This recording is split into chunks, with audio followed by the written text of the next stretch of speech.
Welcome to another episode of The Consistent Creator. And in this episode, I want to talk about the psychological intention of sales. Yeah, that's right, the psychological intention of sales. Uh, this is inspired by a good LinkedIn connection of mine, Brent, who's the executive vice president of sales for the global team, Fit Team. So shout out to Chris Hummel, the CEO of Fit Team. Shout out to Brent, the Executive Vice President of Sales for Fit Team, all of the Fit Team executives, and everybody on the Fit Team that make that success possible. And Brent mentioned about how, we're always selling, and, this negative connotation of selling, and that, since everything is sales, we should put a more positive spin on it. So my response is, I totally agree with Brent. He's absolutely right. But let's take it back. We have to really talk about the psychological intention of sales and how, sales have really changed from, from really, reciprocity or barter and trade to now it's like, hey, everybody's a prospect. Let me just sell.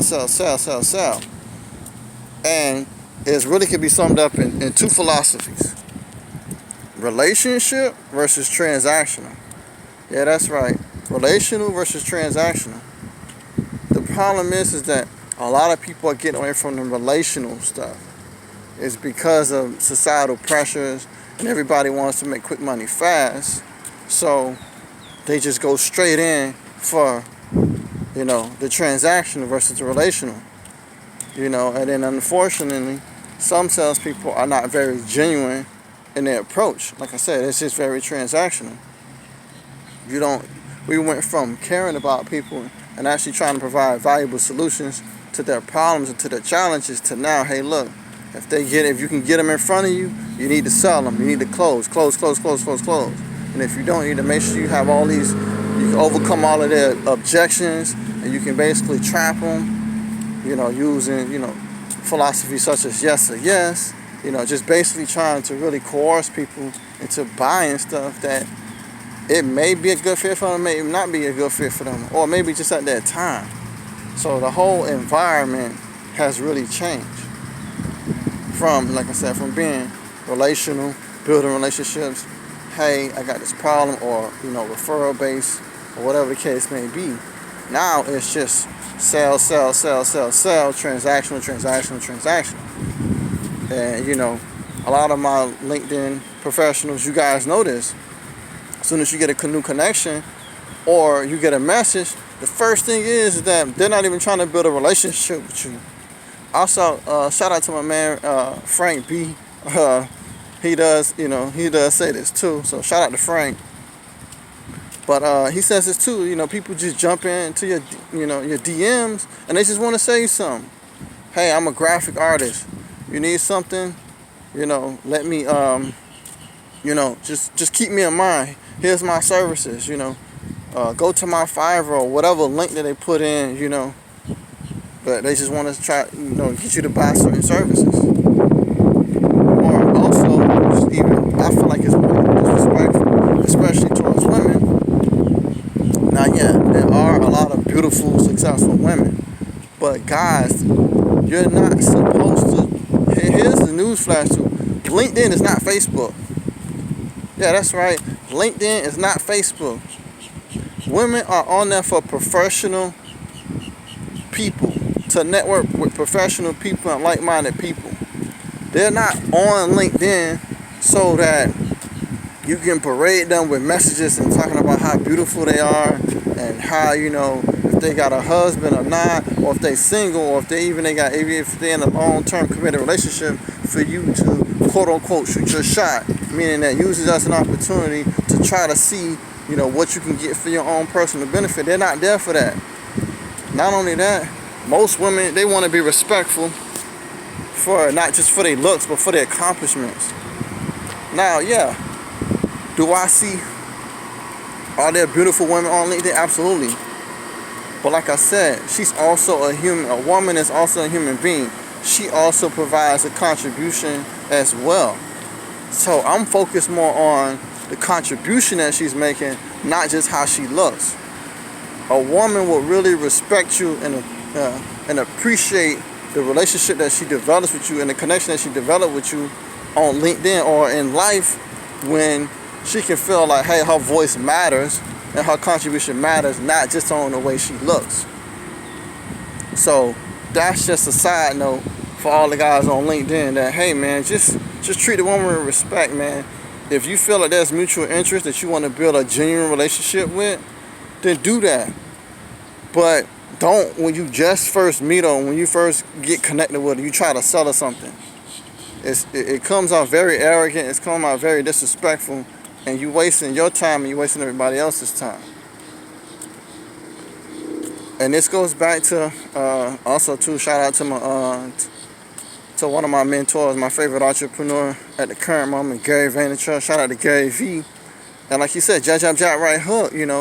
People are not jabbing, or they're not providing value before they try to close a sale. So that's the reason why, a lot of times they get turned down, or they rejection rate is very high. And then the first thing the salespeople say, oh, it's hard for me to sell my product. It's hard for me to do it's because your psychological intention is no longer on building a relationship.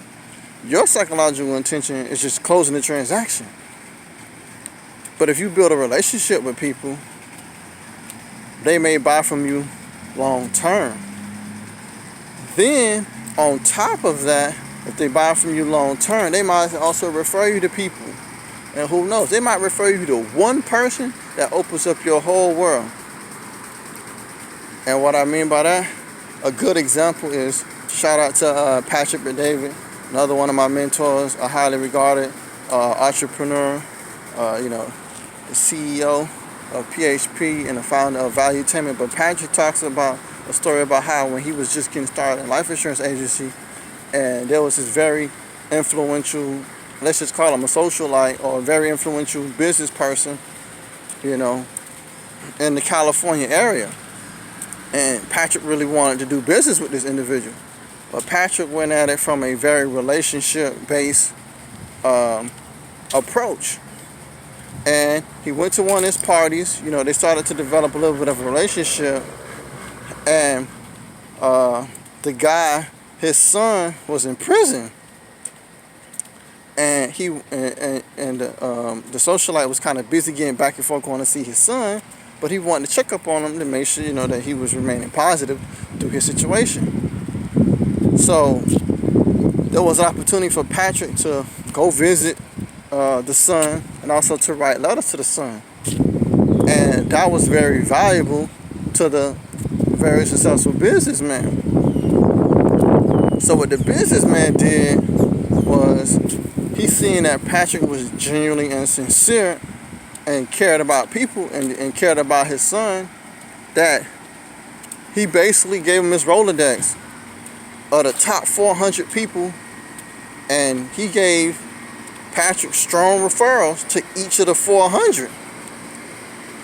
And Patrick went on to say how, that one relationship led the way for the success of PHP as an agency, Patrick as an insurance professional, and as a brand. On top of that, it paved the way for, millions of dollars that Patrick said he made personally. So you see how, the difference between a relationship approach versus the difference between a transactional approach. We should all try to be more relational, but it's because we got no patience. You got to be patient with people. I love what I call, having one in the chamber, or like I said, I always say, one of my favorites is allow reciprocity. I love to build relationships by doing favors for people, because you never know when you're going to need a favor back. There's a lot of times where I've helped people just to help people because I thought it was the right thing to do. Other people look at me and be like, Joe, why you doing that? Why you helping that person? Why you helping them? What benefit does you? And I'm like, they need help. I would want to help them because when I need help, I want people to help me. And that was also a reason how, in my corporate career, I was able to get amazing results done. Is because of the power of collaboration, but it was also because of the relationships that I had built. And people used to be like, man, you know how to get stuff fast. How do you? Because I knew people. Well, how did I know people? Because I was intentional on building relationships first. And I was willing on giving first and starting that process. It wasn't always on what can I get from them. It was always what can I give. And when I gave, it came back to me. So, let me know what you guys think. Please like, share, comment in the bottom. Thank you for watching this video. I look forward to seeing you in another video. Simmons out.